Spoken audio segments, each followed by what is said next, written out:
है। दूसरी बार मास्क ना लगाने पर 10,000 रुपए जुर्माना रखा गया है। पूरा दिन सड़कों पर वसूली चल रही है। ठीक है, आपने अपनी तरफ से वसूली कार्यक्रम शुरू कर दिया है, लेकिन अस्पताल में बेड ना मिलने पर सरकार पर कितना जुर्माना होना चाहिए? वेंटिलेटर ना मिलने पर सरकार पर कितना जुर्माना होना चाहिए?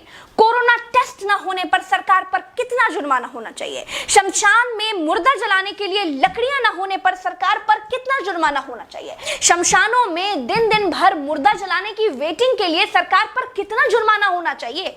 जितने मंत्री और ये मुख्यमंत्रियों ने बंगाल से कोरोना लाकर फैलाया है, उन पर कितना जुर्माना होना चाहिए? बंगाल में बिना मास्क महीने भर से घूम रहे नेताओं पर पर डे के हिसाब से कितना जुर्माना होना चाहिए?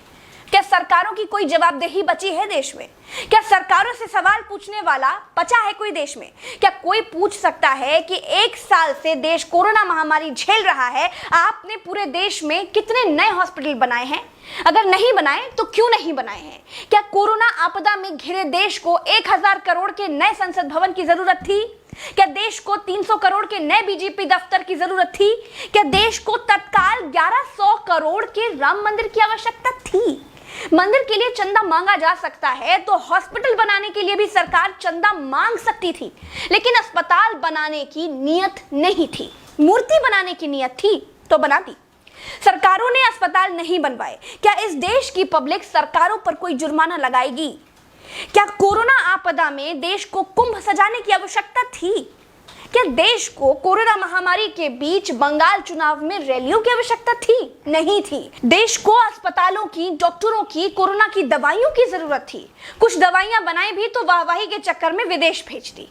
आधे अधूरे टीकाकरण में देश अभी अटका हुआ है। और ये कैसा टीका बनाया है जिसे लगाने के बाद भी कोरोना हुआ जा रहा है? क्या कोई सवाल पूछेगा?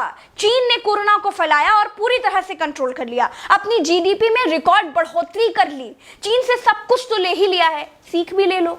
देश में सब आत्ममुग्धता के शिकार हैं। सबको अपनी अपनी तारीफ चाहिए। कुछ ने तारीफ के लिए तो फौज पाल रखी है, और जिनका मन फौज से भी नहीं भरता है, उन्होंने तारीफ के लिए सूचना और जनसंपर्क विभाग बना दिए हैं। गाते रहिएगा ना, जनता का बैंड तो ऑटोमेटिक बज ही रहा है।